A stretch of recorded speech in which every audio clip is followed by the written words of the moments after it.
dalam Kristus, selamat malam semua. Saya kira bagus juga kalau penanda liturgi oleh gereja yang kita rayakan pada malam ini. Jadi dalam malam hari ini kita rayakan hari raya Maria Bunda Allah bertepatan dengan penanggalan umum kita bahwa hari ini kita mengakhiri tahun 2024. Berarti seluruh perayaan kita ini kita bawa dalam menada syukur. Kenapa kita bersyukur? Karena saya yakin dan saya sangat percaya bahwa di awal tahun 2024 ketika tidak masuk di tahun yang baru, pasti lebih banyak doa kita isinya permohonan. Jadi di awal tahun itu pasti kita sudah punya doa, minta Tuhan ini, minta Tuhan itu, minta Tuhan beri yang terbaik, dan semua yang kita alami hari demi hari sampai di penghujung tahun 2024 ini. Soalnya itu malam hari ini mungkin banyak yang sibuk mempersiapkan acara 7 tahun. Ini seperti 10 orang ustaz ketika dia duduk sungguh-sungguh datang hari Jumat malam, tetap bersyukur hanya satu yang datang dan bersyukur karena dia sudah sembuh dari goyangan ustaz. Bapak Ibu saudara keluarga yang terkasih dalam Kristus, Hari Raya Maria Bunda Allah dalam sejarah itu, hari raya ini sudah dirayakan sebelumnya di awal-awal, di abad-abad pertama.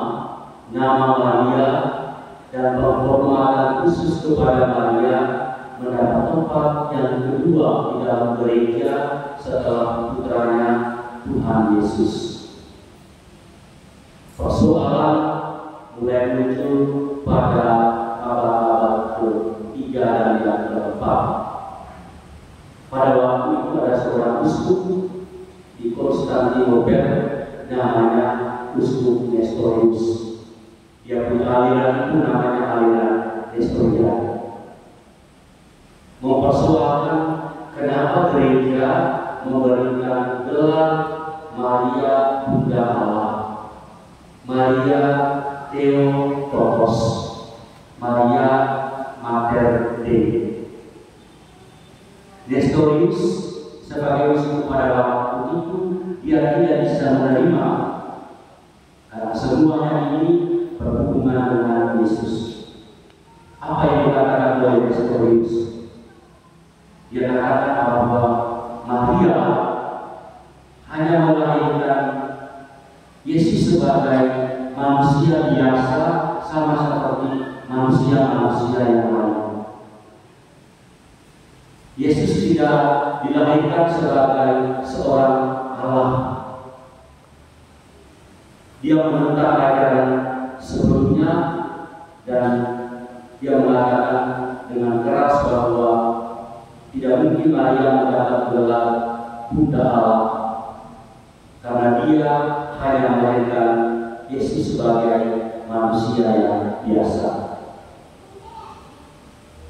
Gereja kemudian berkumpul dalam konsili di Efesus dan konsili Chalcedon untuk menegaskan bahwa ajaran Nestorius itu adalah salah. Para bapak gereja mengutuk Nestorius dan ajarannya sekaligus mengeluarkan dia dari gereja karena dia salah dalam menerangkan tentang status Bunda Maria dengan Yesus. Karena dari awal para bapak gereja Agustinus dan yang lain-lain sudah mengatakan bahwa Yesus itu Allah tetapi juga manusia. Dia itu manusia. Dia lahir dari rahim perawan Maria Dia adalah Allah. Berbeda dengan apa yang dikatakan oleh Nestorius, mereka dan aliran mereka ini hanya mau melihat bahwa Yesus itu adalah manusia. Maka tidak batas gereja memberikan gelar Maria Bunda Allah kepada Maria.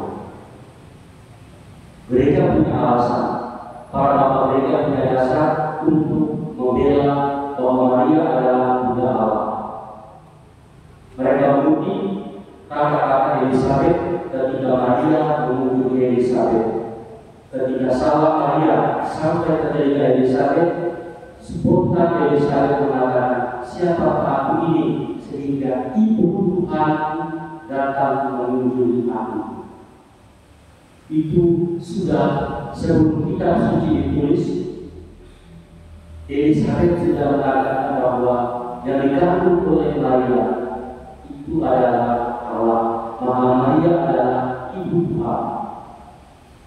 Atas dasar ini gereja membela, gereja mempertahankan, dan sampai hari ini Maria Bunda Allah menjadi satu dari 4 ajaran tersebut yang harus diterima oleh semua orang beriman, harus diakui dengan iman oleh semua orang Katolik. Ada 4 dogma tentang Maria, dan setiap tanggal 1 Januari dogma kita rayakan Maria Bunda Allah atau Maria Theotokos dalam bahasa Yunani, Maria Mater Dei dalam bahasa Latin. Demikian Bapak Ibu, perayaan yang kita rayakan hari ini mau menegaskan bahwa Maria itu adalah ibu yang mengandung, ibu yang melahirkan Yesus yang datang ke dunia sebagai Allah dan manusia. Ibu yang kemudian membesarkan dan mendidik Yesus sebagai Tuhan dan manusia. Maka dalam Yesus serentak kita melihat ada sosok Allah, tetapi juga ada sosok manusia. Ada sosok manusia serentak dalam diri Yesus dan manusia itu ada kebenarannya. Karena Dia Allah, maka dalam banyak peristiwa hidup yang tercatat dalam kitab suci tidak bisa diungkapkan dengan akal budi kita, hanya bisa diterima dengan iman. Tetapi Dia sudah sebagai manusia, maka dalam sejarah hidupnya ada peristiwa-peristiwa di mana Yesus menunjukkan bahwa Dia juga manusia seperti kita semua. Dia sama dengan kita semua dalam segala hal, kecuali dalam hal dosa. Dia Allah, maka Dia tidak berdosa, karena Dia manusia. Kalau kita hanya manusia, Allahnya tidak ada. Demikian gereja membela Maria Bunda Allah. Gereja menjelaskan bahwa Yesus itu adalah Allah dan manusia, maka Dia yang mengandung dan melahirkan Yesus diberi gelar Maria Bunda Allah. Bapak Ibu sanak keluarga yang terkasih dalam Kristus, pada hari raya Maria Bunda Allah ini kita belajar satu keutamaan yang dimiliki oleh Bunda Maria adalah Maria ini. Setelah dia mendengar cerita para pembawa, setelah dia mendengar para pembawa itu memberitakan bagaimana mereka Tuhan menambahkan diri kepada mereka dan menyuruh mereka pergi ke Bethlehem untuk menyembah Yesus, Maria tahu semuanya. Tetapi Maria memilih untuk diam. Dia mengkontemplasikan itu. Dalam bahasa Injil dikatakan Maria dia akan merenungkan semua perkara itu. Maria tahu bahwa ini tindakan Tuhan, bukan tindakan manusia. Maria tahu bahwa ini ini adalah campuran Tuhan dalam hidupnya. Maria tahu bahwa ini bukan rencana manusia. Maria tahu bahwa dia sedang berjalan bersama dengan Tuhan.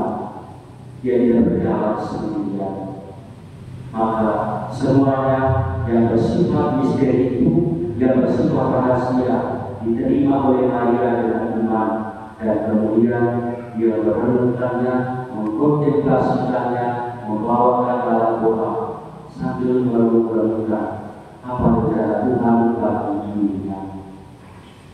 Maria tahu banyak, tetapi satu kata pun dia tidak ngomong.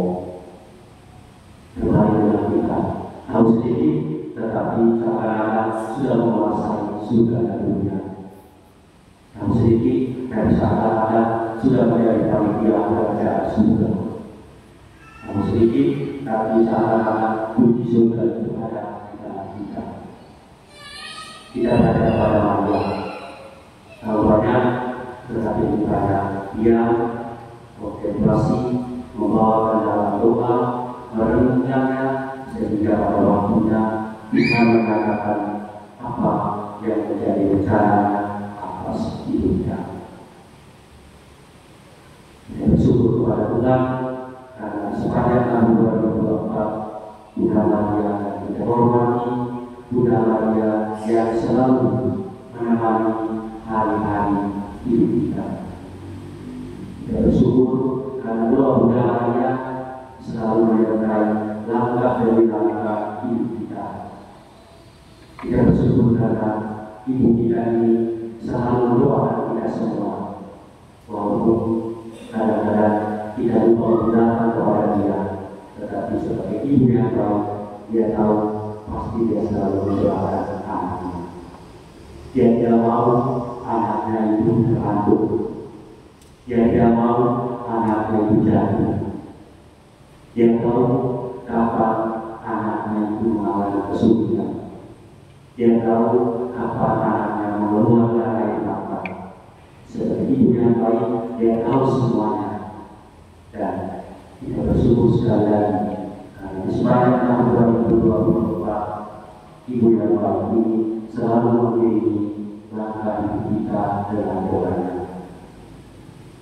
Nah, kita berdiri, kita memberikan penghormatan kepada